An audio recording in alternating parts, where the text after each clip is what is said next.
to their groups as needed. Oh no, he's in now. Oh, I think. Hi there. good morning. Are you testing your slides? Yeah, I mean, I'm just making sure that everybody can see my screen, so. Oh, yes. Big. I think they can. So I'm going to pause. There we are. Get our recording going again. Welcome to you all. Delightful to have everybody with us. We've got what looks like a lovely and full house again today as we continue our exploration of the Gospel of Mark. We are in chapters 7 and 8 today. We get some really powerful stories of healing, some miracles, some feeding miracles, and a moment of confession, the profound moment of Peter's confession. Today's facilitator for our class is Mother Alina Williams, the Midway Chaplain of Parish Episcopal School and assisting priest in the life of Transfiguration, a person that those of you who've worshiped with us in person would have seen regularly helping out around the altar and participating in our wider liturgical life, but stays busy as a chaplain for our daughter school, our partner school of Parish. And Mother Alina is going to be with us a couple of times, I believe, this summer, and we're so delighted to have her with us today. So without further ado, I turn it over to her. But I'm sorry, just a reminder, everybody, stay on mute if you can until we begin some of that dialogue and conversation. A reminder that we'll split into small groups and then come back at the end. She'll probably pause a couple of times to invite questions, and certainly there'll be time at the very end for questions. If you have a particular question, you can put it in the chat and send it in, and I'll be paying attention to those as Mother Alina goes along. Okay, all right. Now, Mother Alina, all yours. So it's good to be with you guys. Thank you for the intro, Father Casey. It's good to see all of your faces. We have primarily been doing our very best just to get to worship on Sundays, which doesn't maybe seem like a huge task, but if you've ever seen me and my children in worship in the building, it doesn't look too far from that. Like there's a lot of flailing and some like laying down and usually like a tackle here and there. So we haven't been able to attend a lot of formation yet. I think I need to just get the children signed up for Children's Chapel, and then we might actually feel a little bit more normal on Sunday mornings. I also will confess I'm a little bit nervous. It's been a long time since I've spoken to a room full of adults. Most of the people I've talked to since March, particularly on a screen, are significantly shorter than all of you. So it's good to see you, and I'm super excited to be with you today. So I am going to go ahead and share my screen and tell you guys that during summertime at Parish, I actually teach the Gospel of Mark to 10th graders, rising 10th graders. So while I am used to doing this in a very sort of academic setting, I'm not as used to doing it in a more devotional setting. So if there's something that I say, like Casey said, just pop a question into the chat, or if there are questions that you guys have just sort of in general. But I was going to spend a little bit of time reviewing Mark, and then we'll go into some details about the chapters for this week, 7 and 8. And then we will do our Lectio. But first we'll begin with a prayer. And I know that Rebecca Jingles used this one just a couple weeks ago. Part of why I like to do it is because I love to mimic one of my favorite seminary professors and mentors, Dr. Roy Heller. I'm sure you've heard of him. So let us pray. Blessed Lord, who has caused all holy scriptures to be written for our learning, grant us so to hear them, read, mark, learn, and inwardly digest them, that we may embrace and ever hold fast the blessed hope of everlasting life, which you have given us in our Savior Jesus Christ, who lives and reigns with you and the Holy Spirit, one God, forever and ever. Amen. All right. So first off, a little bit of review. I'm looking this way because I have my extra screen over here. So just some points of sort of academic knowledge, like just some background on Mark in general. Mark is most likely the first gospel story written down. And what that means is that it is, Mark is part of what we call the synoptic gospels, which I know you guys have talked about that a little bit. But Mark has bits that are included in both Matthew and Luke. And he, as you know, is in a hurry. Mark wants to tell this story like nobody's business. His audience is likely Gentile, not Jew. And so what that means for us is that we get to hear a lot of wonderful stories about Jesus sort of reaching beyond those boundaries that were already in place culturally for him. And he has to do things like translate what would have been Aramaic into Greek. He does a lot of explanation of Jewish customs, which you don't necessarily see Matthew doing. Another big difference between Matthew and Luke and Mark is that Mark doesn't have time for all of the backstory, but it's kind of okay because since his audience is Gentile, they don't really need the backstory.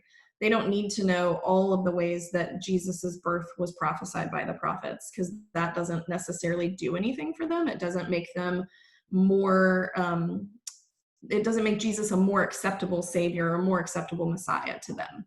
They're not really interested in that story. They don't need all that information to sort of like prove that Jesus is who he says he is.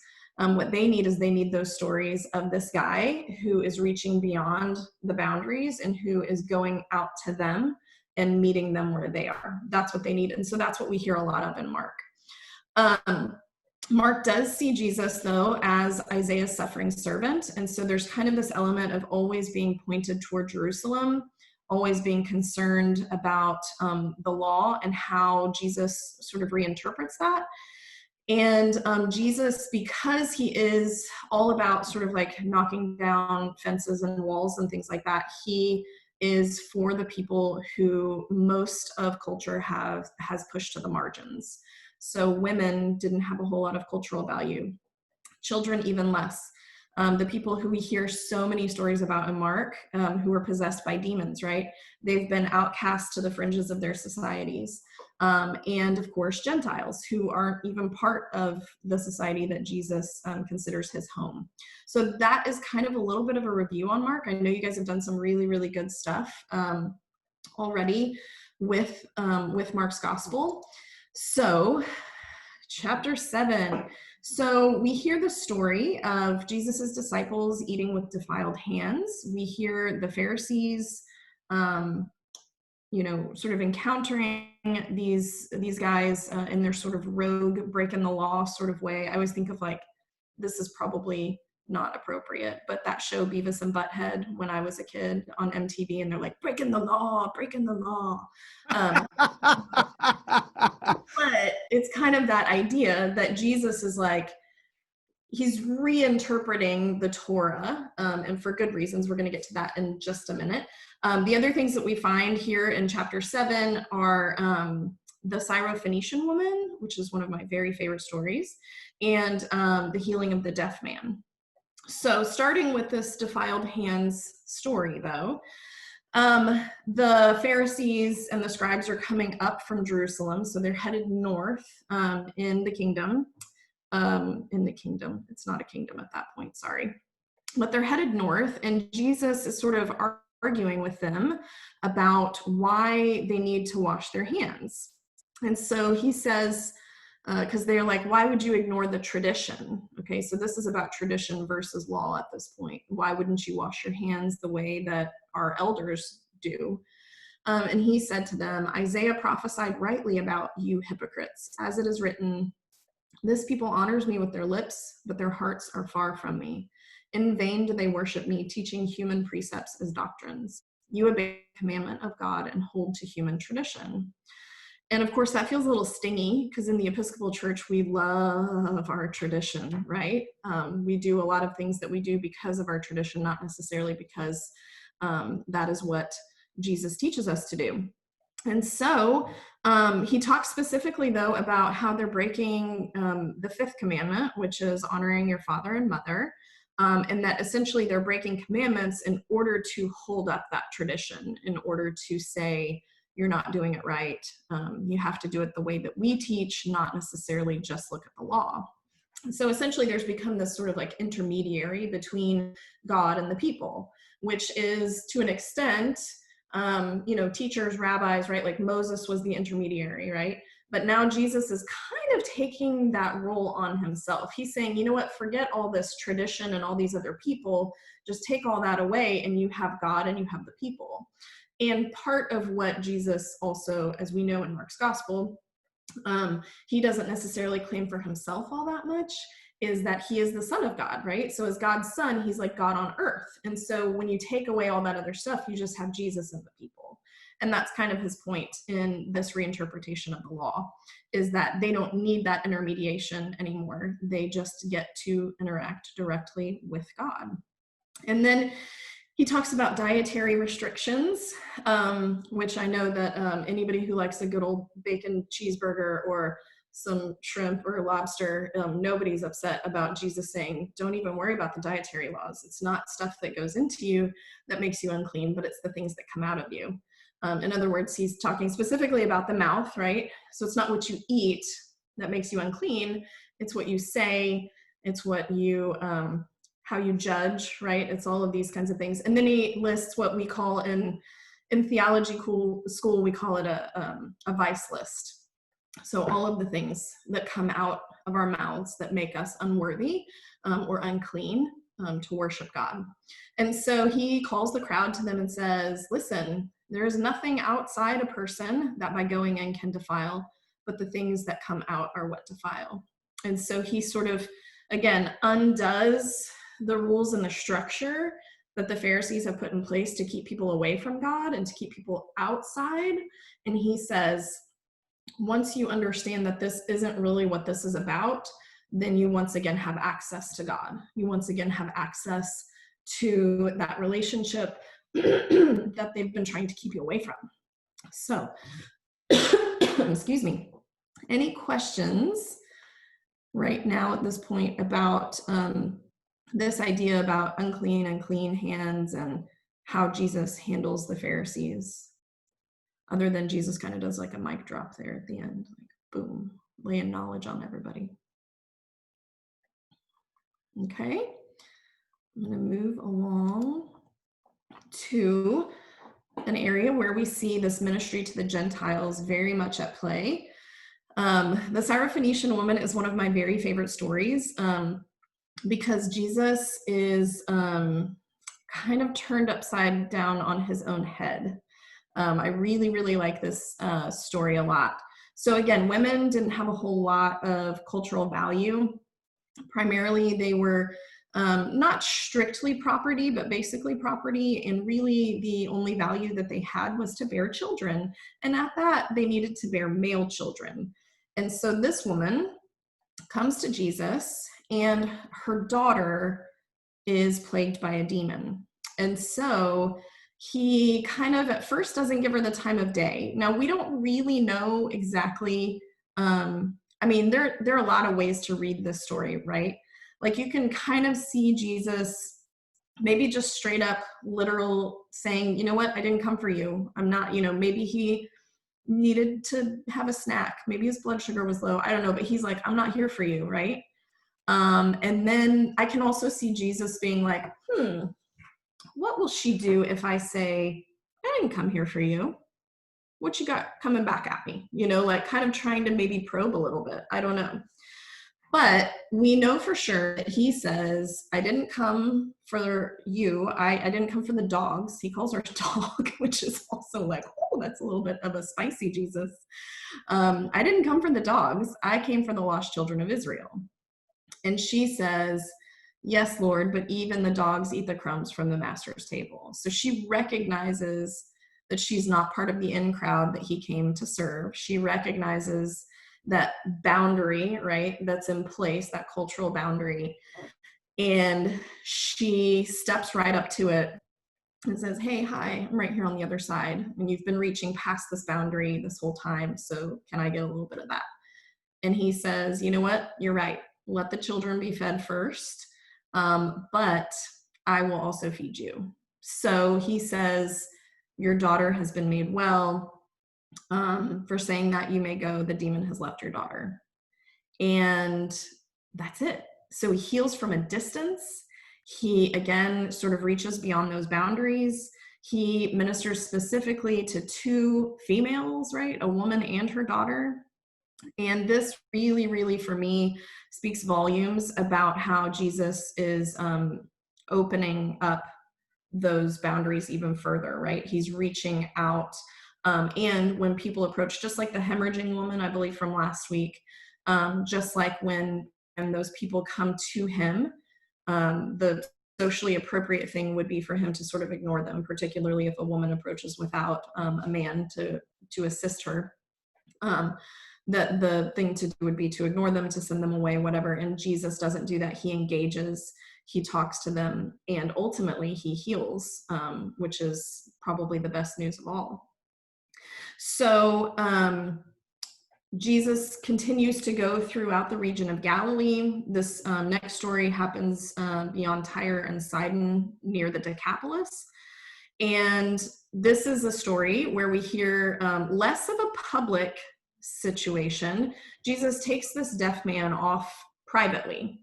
So he touches his ears and his tongue, and he does all this stuff, right? This kind of reminds us of the second creation story that we hear in Genesis, where God is like playing in the dirt, right? Like forming humans and like creating things with his hands, as opposed to that first story in Genesis where God just sort of speaks and things happen. I think in a lot of ways, Jesus in Mark's gospel is sort of embodying both of those methods, where like at one point he just speaks and people are healed, right? Like with the woman and her daughter, right? Like he's like, the demon has left your daughter. She's not even there, right? But in this case, he's like getting saliva and like, you know, messing with this guy, and his his tongue is sort of like unlocked, like it's untwisted essentially, and he's able to like speak and say like, I'm healed and this kind of thing. And of course, the text says that Jesus tells him not to say anything to anyone, which reminds us of other previous stories in Mark, right? That's kind of Jesus's norm in Mark, is like, don't say anything to anyone. And then of course people say stuff. And that's exactly what happens here. It says the more he ordered them to tell no one, the more zealously they proclaimed it. And so we have this situation again where Jesus is ministering to people who he really shouldn't even be talking to. And because of that, they are amazed and telling people about this crazy thing, this crazy, amazing thing that happened to them. And they go and tell everybody that they can think of. And that leads us to chapter 8. But before we do anything on chapter 8, are there any questions about chapter 7 or any thoughts? Yeah, Father Michael has a question I put up in the chat about the placement of the story. Yeah, could I just, the woman, Michael, you want to chime in? yeah, it just seems to me that perhaps we can look at Jesus' harshness with the woman really as Mark's literary technique to use this story, her story, as a direct commentary on what came right before. That in fact, an even bigger tradition of the elders is that rabbis don't speak to women, and certainly not to Gentile women. And Jesus overthrows that and places human need ahead of the law, the commandments, and the traditions. Which is exactly what he does back in chapter 2 and chapter 3, when he talks about David feeding people the bread, and he's like, is it wrong to heal on the Sabbath, right? Like that human need is ultimately more important than following the law to the letter, which is again sort of thematic of Mark throughout, that always, always, always loving people trumps anything else that has come before. Yeah. Yes, thank you, Father Michael, for bringing that to our attention. All right, so chapter 8, as Father Casey said earlier, we have a feeding miracle. We have another sort of small encounter with the Pharisees. another healing, and then we have what the church typically calls Peter's confession. So the feeding miracle, the thing that I find so fascinating about this particular feeding miracle is not so much the miraculous nature of it, right? Like we've heard stories before about Jesus feeding thousands of people with very meager amounts of things. In this case, we have 7 loaves and a few fish. But I think the part that really, really strikes me about this is that Mark sort of talks about how they have been there for a few days and they haven't eaten anything and they haven't gone away. And so he's not going to send them away hungry, essentially. And so he feeds them, and then you're kind of like expecting like, okay, now he's going to talk to them more, or he's going to, Mark doesn't have any kind of Sermon on the Mount or Sermon on the Plain the way that Luke and Matthew do, but oftentimes that story is associated with longer teachings. Well, in Mark, he doesn't have time for that, right? Because he's like, we got to get to Jerusalem.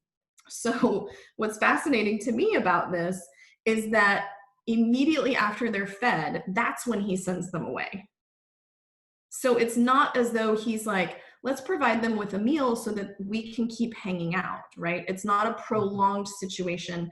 It's not anything about like, let's spend more quality time together. So we're going to give you some food, some snacks, to like hang out and have, another conversation. It's that immediately after that they leave, but Jesus refuses to let them leave until they've been fed.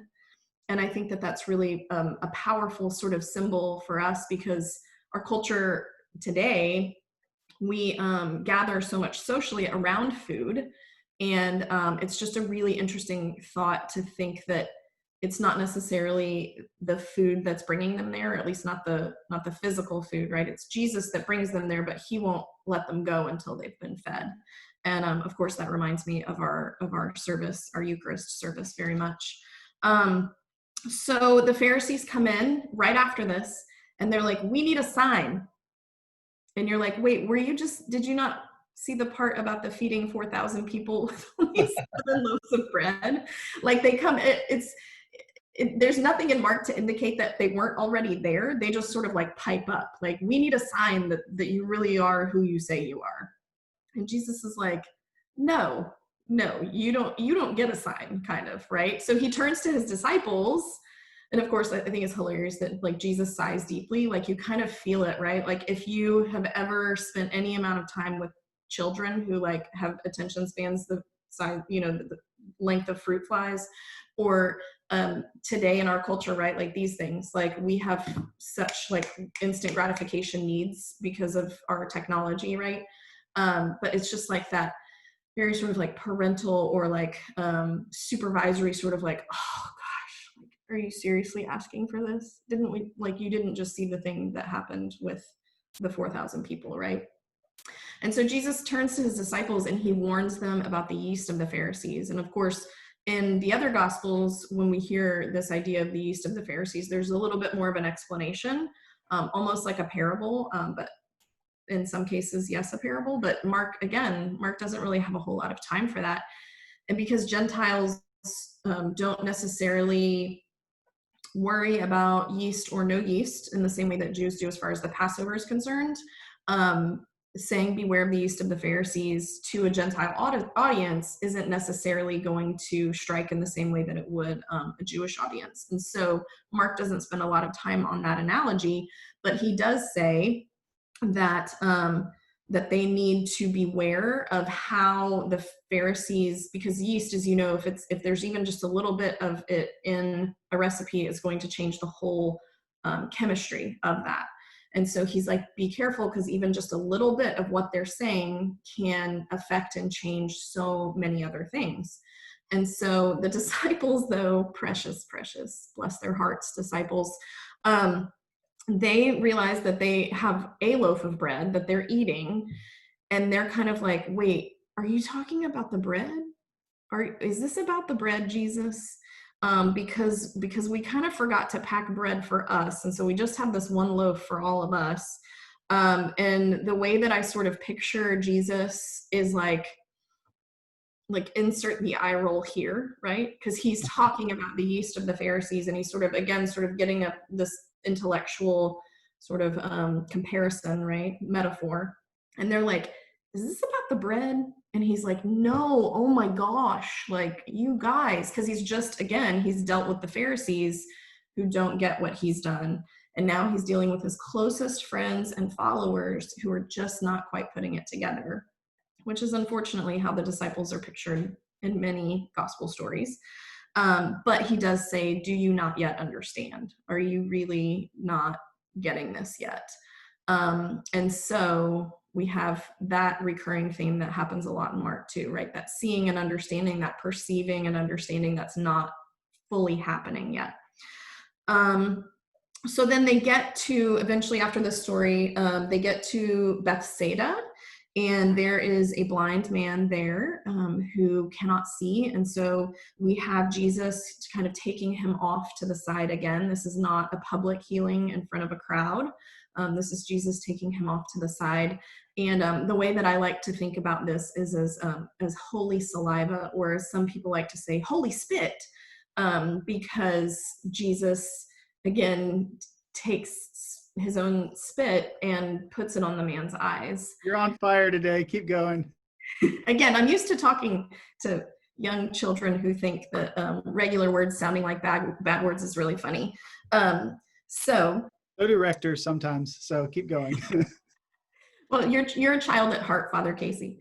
But so he takes this holy spit and he puts it on the man's eyes, and the man says, he's like, "Can you see anything?" Which I think this is such a great story about like Jesus not quite pulling it off the first time. You know, like in so many ways, he's just so much like a regular guy, right? Like, let me try this, and if it doesn't work, then like let me try something different, right? That's exactly what happens, because he puts the saliva on the man's eyes, and the man's like, well, I see trees, but it looks like they're walking, right? Like the people who he can see look like trees. And so he touches the man's eyes again, and he can see everything very clearly. And so there's a real big part of Jesus's humanity there too, that I think is helps convey this message to the Gentiles in a lot of ways. Like he does these amazing and miraculous things, but he's also kind of normal, but not, you know, like there's this element of the fullness of both his humanity and his divinity in this one story, I think. So then they get to Caesarea Philippi, which is, as we mentioned earlier, for those of you who hadn't jumped on yet, that's the picture that is behind Father Casey on his background today. Caesarea Philippi, I'm going to show you some pictures of it in just a minute, but here is where we have Peter's confession, where he says, "You are the Messiah." Jesus also foretells of his death and resurrection again, and of course we hear the sort of now famous, not that they weren't famous before, but like if you've ever sung the song "Seek Ye First," which happens a lot at Parish Episcopal School, you know, "Take up your cross and follow me," that line from this story. Now, Caesarea Philippi itself is super duper important. It is in the far north of today's Israel. It is in the Golan Heights area. And so the headwaters of the Jordan River are located here. And so it's this beautiful location. Like I said, I'll show you a picture in a minute. It is at the base of Mount Hermon, which is where the story of the Transfiguration happens. And so next week, you guys will hear about that story. But just to give you kind of a little bit of geography about where they are, you can't necessarily get to Mount Hermon today from Israel because of the very hard border between Israel and, is it Lebanon? Is that what's, I can't remember. That's at the confluence of Syria, Lebanon, and Israel right there. Yes, right. So it's a very tense sort of region politically today. I mean, it has been for a long time, but especially like you can't get there. You have to go a different way to actually get there. And so it is this place where we hear this story of Peter's confession. There, back in the days of the Hebrew Bible, so all of the stories that we read about this region would have been what we would call pagan worship, right? Like the worship of Baal, essentially, happened in this place. So there's some history there. There's also it's important to the Greeks at the time because the god Pan has a grotto, which is that little cave thing there, as well as a shrine located here. And it would have also been, there's another shot of it. Back in Jesus's time, it would have been important for the emperor / king, not that those are the same, but both of them. Obviously, it's named Caesarea Philippi, and so it's named for the Caesar, but also for Herod Philip, who was Herod the Great's son. And so each of them also had either a shrine or a temple dedicated to themselves there. And so this location, which would have been, again, like just to recap, Baal worship back in the day, the god Pan, and then Caesar / Philip, okay, but all 3 or 4 of those gods would have had space dedicated to them in this location. And it is here that Jesus decides to have the conversation with the disciples. Who do people say that I am? In the midst of this pantheism, okay, Jesus says, who do people say that I am? Up to this point in Mark's gospel, when people have claimed him as the Son of God, it's been primarily by demons. It has also been something that Jesus has ordered people not to say about him. And so we have a question where Jesus himself is actually trying to probe his disciples and say, who is it that people say that I am? And so this is the spot. This very spot is where Jesus asks this question. And of course they answer and they say, oh, well, some say John the Baptist, some say Elijah. And he says, okay, but who do you claim me to be? Who do you think that I am? And it is here that Peter has his 15 seconds, not of fame, but of brilliance. Because we know from other gospel stories that Peter sometimes says silly things, and he'll say something silly in about 30 seconds. And then he'll say something again silly next week, because that's just Peter's MO. But he says, you are the Messiah. And Jesus is like, bingo, you got it. And guess what's going to happen? I'm going to have to die, and I'm going to be raised from the dead. And these things are going to be really hard. But that's what's going to happen. And Peter's like, no.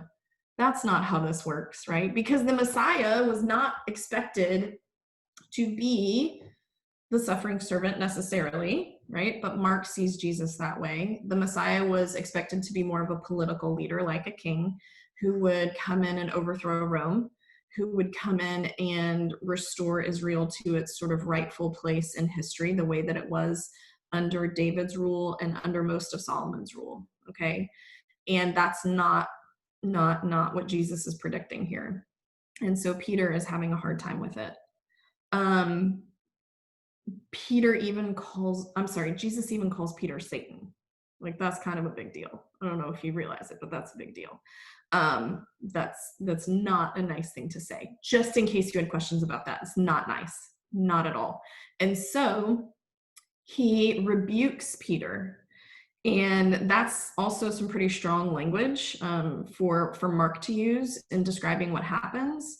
And so he, again, says, if any of you want to follow me, you have to give up all the things that you thought were going to be the rule before. In a sort of similar way to what he's done with that reinterpreting of the law. He's like, you have to reinterpret, you have to reimagine. Oh, that's parish language, sorry everybody, but it's true. You have to kind of like reconceive of how the Messiah is supposed to come into the world, how the Messiah is supposed to help. And so that's exactly what he does. But here I just have a couple more pictures so that you can kind of see. This is the grotto for Pan, and then this is the temple for I think this was Philip's. And then here you can kind of see everything. So on the far left, that was where they're most likely. You can Google this if you ever want to do that and look at kind of like what it might have looked like in the first century. But a lot of people think that there was like a building in front of the grotto. So it would have been like what we would consider a little monument or a temple.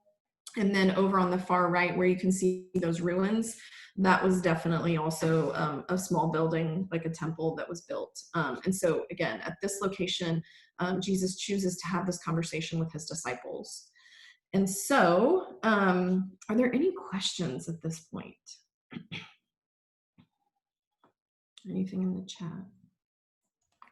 Not so much a question, Alina, but we've talked a couple of times in our study of Mark about the little sandwiches that he creates.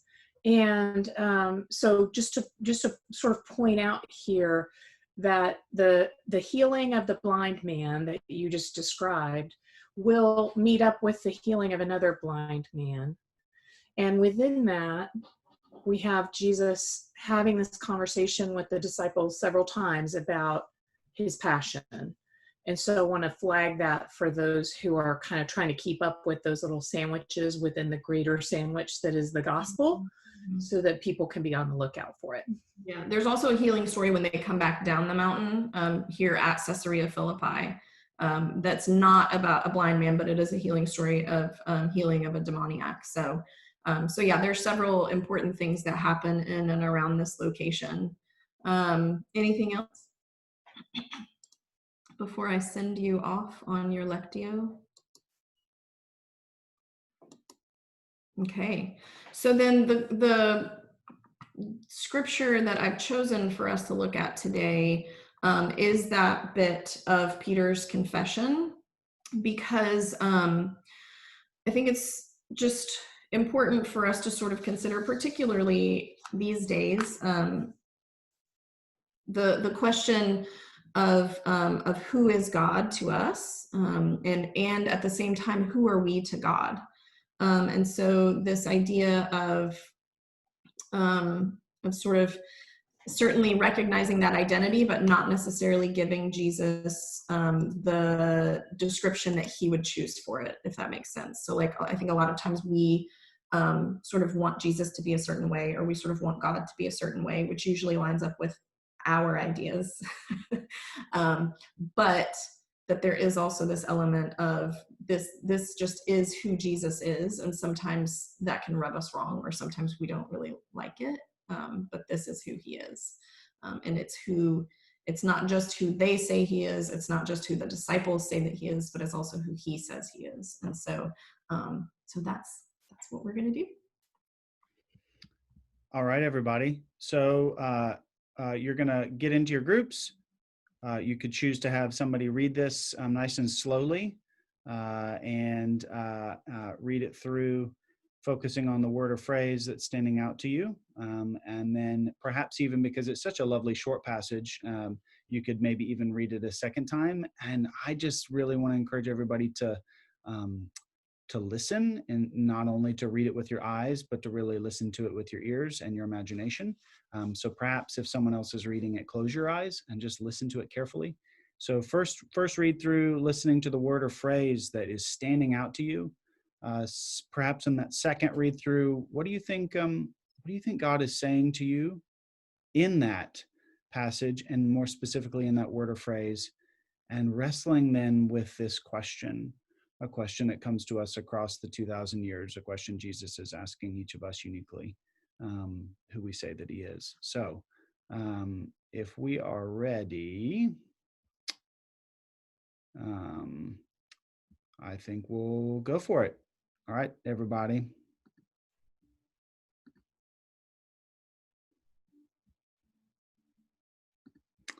You have been assigned. And we'll see you back in a few minutes, about 10 to 15 minutes.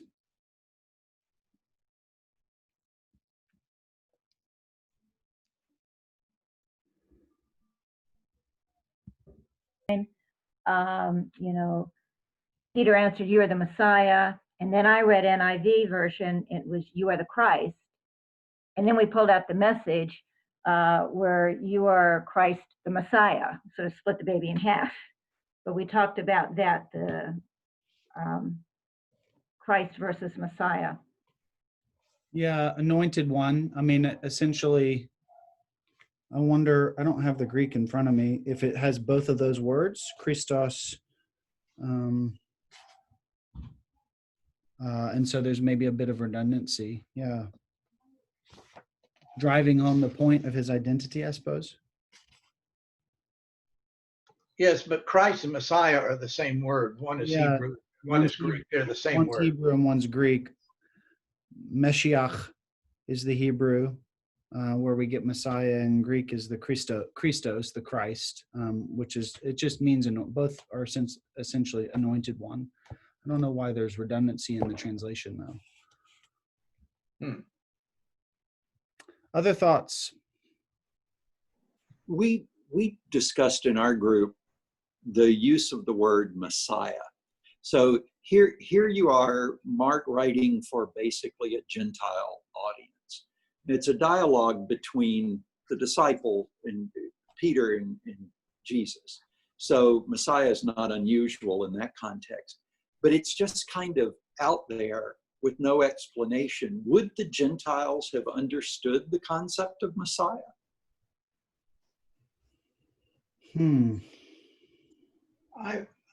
I seem to recall that those who knew that Jews in general were understood in that period even by Gentiles as people expecting a Messiah in the terms of the leader king. I think that's a safe thing to say. Now, whether all Gentiles would, I don't know. Yeah, I mean, and you have to remember that this word means something very specific to us today, because we interpret it through the prism of a well-developed Christianity, in which the Messiah means the Son of God, and has particular theological understandings. But in that world, I mean, the Messiah is anointed one. Kings were anointed. So yeah. It could have just, it could have meant different things to a Gentile community who didn't have all the frames of theological understanding, and just meant something perhaps, at least initially, much more practical, just talking about his maybe a sort of royalty, a kingship, a mighty warrior / king, and maybe not necessarily how we sometimes ascribe meaning to it. They also most likely would have been at least familiar with some of the stories from Jewish tradition where the Jews did try to lead rebellions to overthrow governments that were dominating them from the time of their return from Babylon. And so they would have most likely been familiar with the idea of a Messiah as somebody who's going to come and overthrow. And that could have been even perceived as threatening to them, because they were Roman citizens and not Jews. So it could have been maybe even like a point of tension, which may be why Jesus tells them, shh, don't tell, like it's too much of a threat to Mark. Yeah, which certainly adds additional meaning, right, to the backdrop of Caesarea Philippi. As you pointed out, we have shrines to Caesar, we have shrines to Zeus, we have shrines to a variety of different Greco-Roman gods in that space. And so when he's saying you are the Messiah, you are the anointed one, you are, right, like you just said, you're the one who's going to sort of turn over this, transform this, upend it, then here's the backdrop. This is the world. This is the array of gods and understanding of the world that you are turning upside down. It's not just a mental exercise. It's like, no, really, like, look around, like all of this stuff is getting flipped on its head. Other questions? We just have a couple minutes left, y'all. What else stood out to you?